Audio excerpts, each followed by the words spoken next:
उधर राजस्थान की सियासत से जुड़ी हुई इस वक्त की बड़ी खबर आपको बता दें, जल्द हो सकता है मंत्री परिषद फेरबदल विस्तार। सचिन पायलट के एपिसोड का अंत होगा। पायलट को मिलेगी नई जिम्मेदारी। कल पायलट से मिलेंगे सुखजिंदर सिंह रंधावा। कल पायलट के भावी भविष्य को लेकर बैठक होगी, मंथन होगा। इससे पहले रंधावा मिलेंगे सभी नेताओं से और राज्य के सभी कांग्रेस मंत्रियों और विधायकों से मुलाकात वो करने वाले हैं। कल या फिर परसों में जयपुर आ सकते हैं प्रदेश प्रभारी रंधावा।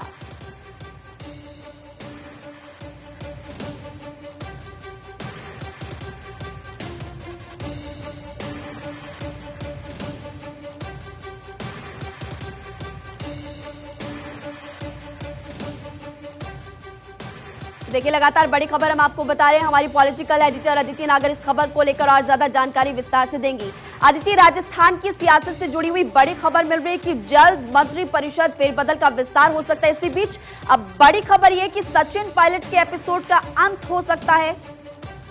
देखिए, कयासों का बाजार गर्म है और जो राजस्थान में हुआ, सचिन पायलट ने अपने जो विधायक अपनी सरकार के खिलाफ अनशन किया, जिस पर एआईसीसी ने एक्शन भी लिया। आज पूरे दिन भी एक्शन का दौर चला। प्रभारी ने कहा कि अगर गलत हुआ है तो कार्रवाई की जाएगी। अब आपको सबसे महत्वपूर्ण बात ये बता दें कि जिस तरीके से सचिन पायलट, ये बात लगातार हो रही है कि उन पर कार्रवाई हो सकती है, तमाम चीजें, लेकिन दूसरी तरफ कयासों के बाजार में ये भी बात है कि मंत्रिमंडल फेरबदल करके सचिन पायलट की जो मांगे हैं, देखिए वो तो मुख्यमंत्री बनना चाहते थे, वो तो संभव है नहीं, लेकिन सचिन पायलट को अपने लोगों को एडजस्ट कराना है या उनको कोई एक जिम्मेदारी दी जाए, उस तरह की चीज का ऑफर सचिन पायलट को दिया जा सकता है। हालांकि सचिन पायलट को ये भी कहा गया था कि आप जनरल सेक्रेटरी बन जाइए, सीडब्ल्यूसी सदस्य बन जाइए, लेकिन उनका लक्ष्य राजस्थान में अपनी राजनीति करने का है। ऐसे में कल सुबह जब इम्पोर्टेंट बैठक होगी मल्लिकार्जुन खड़गे के आवास से, तो ये देखा जाएगा कि किस तरीके से सचिन पायलट को सेटिस्फाई किया जाए, क्योंकि उन पे कार्रवाई करने की बात तो अब समझ नहीं आ रही है।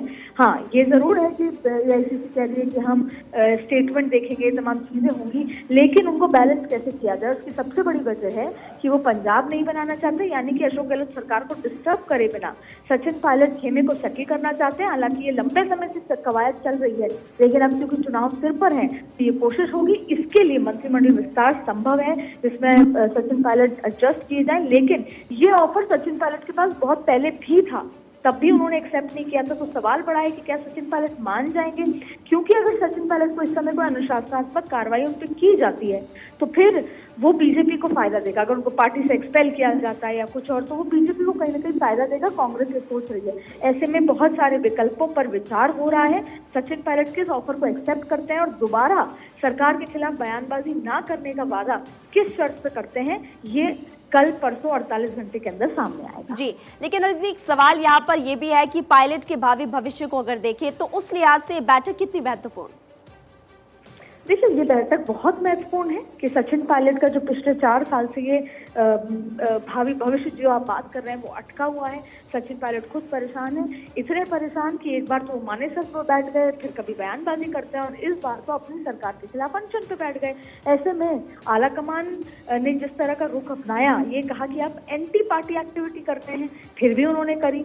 और उसके बाद आज रंधावा कहते हैं कि नहीं, जिस मुद्दे पर जो स्टेटमेंट है वो तो ठीक है, पर गलत जगह बोला गया है। तो कहीं ना कहीं बैकफुट पे आलाकमान भी आया। तो ऐसे में क्या भविष्य की तस्वीर होगी सचिन पायलट के लिए, और ना सिर्फ सचिन पायलट के लिए, क्या भविष्य की तस्वीर होगी कांग्रेस में राजस्थान में, क्योंकि आज प्रधानमंत्री मोदी ने भी अशोक गहलोत को तंज कर दिया कि राजनीतिक उठापटक के बीच आप विकास के कार्यों में आए।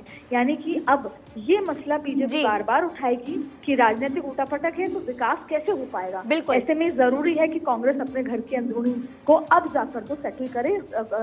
सचिन पायलट के लिए बहुत महत्वपूर्ण बैठक। जी, ठीक है, बहुत बहुत शुक्रिया जानकारी देने के लिए। अदिति नागर हमारी पॉलिटिकल एडिटर हमारे साथ जुड़ी हुई थी और राजस्थान की सियासत से जुड़ी हुई विस्तार से जानकारी उनकी तरफ से दी गई।